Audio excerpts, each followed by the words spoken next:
വീണ്ടും ഒരു ലോക ഹൃദയ ദിനം എത്തുകയാണ്. ഓരോ നിമിഷവും ഹൃദയത്തിൻ്റെ മിടിപ്പ് മനസ്സിലാക്കി ഒരു നല്ല ഹൃദയത്തെ എങ്ങനെ സൂക്ഷിക്കാം എന്നുള്ള കാര്യമൊക്കെ പറഞ്ഞു തരാൻ ഒരുപാട് ആളുകൾക്ക് ജീവൻ നീട്ടി നൽകിയ കുറേ ഡോക്ടർമാർ നമുക്കൊപ്പം ഉണ്ട്.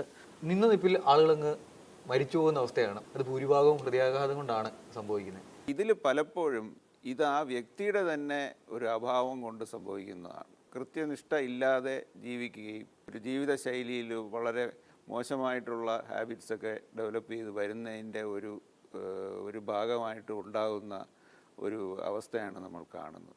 അവർക്ക് എന്തെങ്കിലും ഒരു റിസ്ക് ഫാക്ടർ, അതായത് ഷുഗറോ അല്ലെങ്കിൽ അൺകൺട്രോൾ BP-യോ അല്ലെങ്കിൽ കൊളസ്ട്രോൾ വളരെയധികം കൂടി നിൽക്കുന്ന, നെഗ്ലക്റ്റ് ചെയ്തിട്ട് പോകുന്നതിൻ്റെ ഒരു പാർശ്വഫലമാണ് ഇങ്ങനെ കുഴഞ്ഞു വീണ് മരിക്കുന്നതായിട്ട് നമ്മൾ കാണുന്നത്. ഈ കോവിഡ് ഇതിനൊരു കാരണമാണോ? കോവിഡ് വാക്സിനും ഒക്കെ? കോവിഡ് വരാത്ത ആരുമില്ല. കോവിഡ് പലർക്കും ഒന്നിൽ കൂടുതലാണ് വന്നിട്ട്. കോവിഡിനോട് ബന്ധപ്പെട്ടിട്ട് ബ്ലഡ് ക്ലോട്ട് ചെയ്യാനുള്ള സാധ്യത ആ സമയത്ത് വരും. അത് നമ്മൾ കണ്ടിട്ടുള്ള ലങ്സിന് ഡാമേജ് വരാം. ഈ പറഞ്ഞ സംഗതികളെല്ലാം ചെറിയൊരു രീതിയിൽ കോവിഡ് വാക്സിൻ എടുത്താലും, പക്ഷേ അത് ഇത്രയും വർഷത്തിന് ശേഷം അതിൻ്റെ ഒരു ഇഫക്റ്റ് ഒരു കാരണവശാലും അതെന്തായാലും അതുമായിട്ട് നമുക്ക് ലിങ്ക് ചെയ്യാൻ പറ്റത്തില്ല. പെട്ടെന്നുള്ള മരണം സംഭവിക്കുന്ന പല ആളുകൾക്കും നമ്മൾ ബ്ലഡ് നോക്കി കഴിയുമ്പോൾ LDL കൊളസ്ട്രോൾ പലപ്പോഴും 180, 190, 200 അങ്ങനെയൊക്കെയുള്ള ഒരു ലെവലിലായിരിക്കും. പലരും വളരെ ഒബീസായിട്ടുള്ളവരായിരിക്കും, പ്രത്യേകിച്ച് അബ്ഡോമിനൽ ഒബീസ്. സിലക്റ്റീവായിട്ട് നമ്മൾ അരക്കെട്ടിൻ്റെ ഭാഗത്ത് ഫാറ്റ് അക്യുമുലേറ്റ് ചെയ്യുക, അതാണ് ഏറ്റവും കുഴപ്പം. പിന്നെ ഇവർ വളരെ സെഡൻറ്ററി ആയിരിക്കും. ആ നിമിഷം വരെ യാതൊരു രീതിയിലുള്ള എക്സസൈസോ ഒന്നും ചെയ്തിട്ടുണ്ടാവില്ല. പെട്ടെന്നൊരു ദിവസം പോയി ജിമ്മിൽ ചേരുന്നു, പിറ്റേ ദിവസം മുതൽ ഭയങ്കരമായിട്ട് ആക്ടിവിറ്റീസ് അങ്ങോട്ട് തുടങ്ങുന്നു. ഒരു വാർമിംഗ് അപ്പോ ഒരു പ്രിപ്പറേഷനോ യാതൊന്നുമില്ല.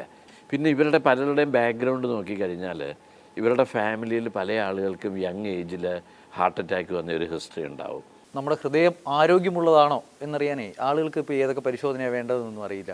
നടക്കുമ്പോൾ പടി കയറുമ്പോൾ കിതപ്പ് വരിക, നെഞ്ചിൻ്റെ നടുഭാഗത്തായിട്ട് എന്തെങ്കിലും ഒരു വിമ്മിഷ്ടം അനുഭവപ്പെടുകയോ താടിയിലേക്ക് വ്യാപിക്കുന്ന ഒരു അസ്വസ്ഥതയാണ്. അപ്പോൾ അങ്ങനെയുള്ളപ്പോൾ നമ്മൾ ഹൃദയത്തിൻ്റെ പരിശോധനകൾ ചെയ്യണം.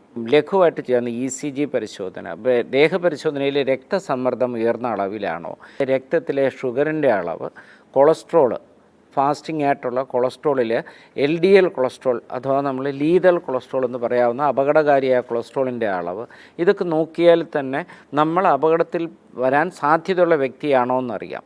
അത് ഇത്തവണത്തെ വേൾഡ് ഹാർട്ട് ഡേ തീം തന്നെ ഡോണ്ട് മിസ് എ ബീറ്റ്. ഒരു ഹൃദയ മിടിപ്പും അവഗണിക്കരുത്. ഹൃദയത്തിനെ സംബന്ധിച്ചുള്ള ലക്ഷണങ്ങളെ ഒരിക്കലും അവഗണിക്കരുത്. അതുതന്നെയാണ്, ഓരോ മിടിപ്പ് നമുക്ക് അത്രത്തോളം ഗൗരവത്തോടെ കാണേണ്ടതുണ്ട്. സ്വന്തമായി കരുതിയാൽ ഒരുപാട് കാലം നല്ല ഹൃദയവുമായി ജീവിക്കാം എന്നുള്ളതാണ് ഈ ഡോക്ടർമാരെല്ലാം നമ്മളോട് പറഞ്ഞു അവസാനിപ്പിക്കുന്നത്. എന്തായാലും എല്ലാവർക്കും ഹൃദയപൂർവ്വം നന്ദി.